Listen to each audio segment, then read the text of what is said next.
Kaj je tema današnjega okoljskega dneva gospodarstva?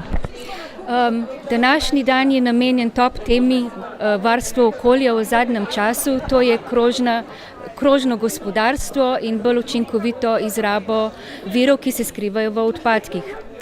Zakaj je krožno gospodarstvo taka top tema?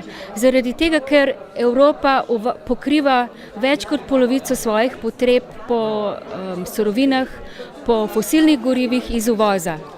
Kljub uvozu pa se daljša seznam tako imenovanih kritičnih materialov, do katerih ima evropska industrija otežen dostop.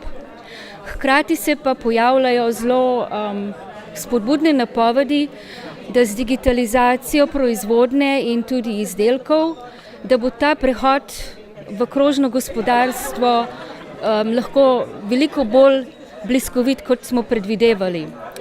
Učinkovito ravnanje z viri, obvladovanje virov v odpadkih, v odpadnih tokovih, lahko podjetja sprejemajo kot nujno zlo, lahko pa to sprejemajo kot priložnost, kot priliko za optimizacijo svoje proizvodnje in danes je namenjen predstavitvi podjetij, ki s svojimi pristopi in ravnanji in izkušnjami lahko pripomorejo k ozaveščanju tistih, ki še morda čakamo na prepoznavanje prave priložnosti na tem področju.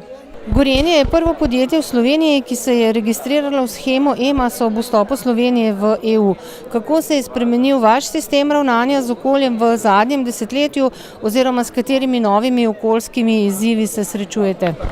Ja, mi smo uvedli sistem EMAS pravzaprav zelo načrtno, glede na to, da smo imeli že prej sistem ISO 14001 in smo to združili. In rezultati so zelo dobri, namreč fokusirali smo se na zmanjševanje nastajanja odpadkov in racionalno rabo energentov. In kot primer, če povem, v tem obdobju smo za 99% zmanjšali količino nastalih komunalnih odpadkov na en aparat, 91% zmanjšali količino nevarnih odpadkov na en aparat, tako da smo izjemno zadovoljni z rezultati našega sistema. Izzivi v prihodnje so pa seveda zdaj usmerjeni malo drugam. Največ se pogovarjamo o nevarnih snoveh v proizvodnji, se pravi v tehnoloških procesih, po drugi strani pa tudi vse večje so zahteve za obvladovanje nevarnih snovi v naših proizvodih. In seveda zato je največji izziv prihodnje pri nas tako imenovan življenjski cikel proizvoda, kjer bomo vsi, pravzaprav ne samo Gorenje, ampak vsi proizvajalci končnih proizvodov za široko potrošnjo intenzivno delali na življenjskem ciklu proizvoda. Na ta način ocenili, kje so najpomembnejši vplivi na okolje in seveda tudi naše raziskave v bodoče usmerili v tisti del razvoja. Kakšne prednosti prinaša podjetjem vključenost v shemo EMAS oziroma s kakšnimi podpornimi ukrepi bi država lahko povečala zanimanje slovenskih podjetij za EMAS? Kar se tiče EMAS-a, je tukaj predvsem za transparentnost delovanja, da podjetje pokaže, na kakšen način dela in da je nekje dostojen partner vsem tistim zainteresiranim strankam, s katerimi sodeluje. Država bi pa lahko pomembno prispevala k številu udeležencev v EMAS-u s tem, da bi pri izboru izvajalcev različnih del kot enega od kriterijev upoštevala tudi to, ali je podjetje vključeno v sistem EMAS ali ima recimo uveden sistem ISO 14001, ne pa da ravno država stoji praktično na izključno enem izhodišču, to je cena pri izboru dobaviteljev oziroma izvajalcev del. Ali ministrstvo načrtuje kakšne spodbude, podporo ali olajšave za podjetja, ki izkazujejo okoljsko odličnost z registracijo v sistem EMAS? Trenutno je po zakonu o varstvu okolja, bom rekla, že možnost ta, ne.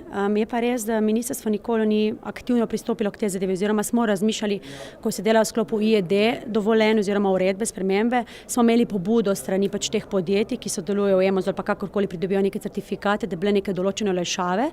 Bomo pa o tem razmišljali v prihodnosti naprej. Tako da trenutno so zakonske osnove za to, da lahko, ampak trenutno se o tem nismo pogovarjali. Pa res, da so bile pobude strani gospodarske zbornice že dane v tej smeri, da se pač podjetja, ki so vključena v to shemo EMAS, nekako razbremeni oziroma ker so že tam dovolj, bom rekla, strogo kontrolirane in tako, da pač imajo tukaj nekaj olajšave. No. Tako da razmišljamo v tej smeri in upam, da tudi se spremembo zakona o varstvu okolja 2, če bo še treba, kaj tukaj v tem delu nadgradimo. Drugače pa prve zakonske osnove so, tako da tukaj ni težava, mora pa zdaj to v podzakonskih aktih uspešno, bom rekla, realizirati oziroma prikazati. Ravno kar ste pričeli izvajati že drugi okoljski projekt, ki ga sofinancira EU iz programa Life Plus.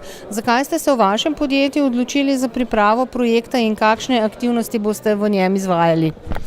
Ja, moram reči, da pravzaprav okoljski projekti so sestavni del naše dejavnosti in še posebej ta del, ki je vezan na direktno osveščanje potrošnikov glede ločenega zbiranja odpadkov. Mi smo pravzaprav že en tak projekt, ki je bil sofinanciran strani Evropske unije, Fundacije Life in pa Ministrstva za okolje in prostor izpeljali med letoma 2011 in pa 2013. V tizmu projektu smo bili predvsem fokusirani na osveščanje šolske mladine. In moram reči, da smo tudi z anketami in pa z ostalimi rezultati bili zelo zadovoljni, da se ta osveščenost dviguje. V tem projektu, ki ga pa zdaj želimo oziroma ga izvajamo od začetka letošnjega leta, pa želimo predvsem spreminjati navade potrošnikov, torej da dejansko spremenijo navado in da se dejansko odločijo k ločevanju tovrstnih odpadkov, torej odpadne električne in elektronske opreme in pa baterij in akumulatorjev. Podjetje Revoz je že dolgo poznano kot podjetje, ki stremi k preseganju zahtev okoljske zakonodaje. Katerim prizadevanjem na področju odpadkov se trenutno posvečate in kakšne cilje imate v povezavi z njimi? V podjetju Revoz se trenutno na področju odpadkov največ prizadevamo k zmanjševanju oziroma preprečevanju nastajanja odpadkov in pa ločevanja odpadkov na mestih nastanka. S tem želimo izboljšati, preprečiti izkoriščanje naravnih virov, zagotoviti snovno in energetsko obrednotenje odpadkov in pa izboljšati ekonomski učinek, ki ga imajo odpadki na podjetje. V bodoče pa si želimo skupaj s partnerjem, ki skrbi za celovit servis ravnanja z odpadki, doseči cilj nič odloženih odpadkov in se s tem uvrstiti med tovarne, ki so ta cilj že dosegle.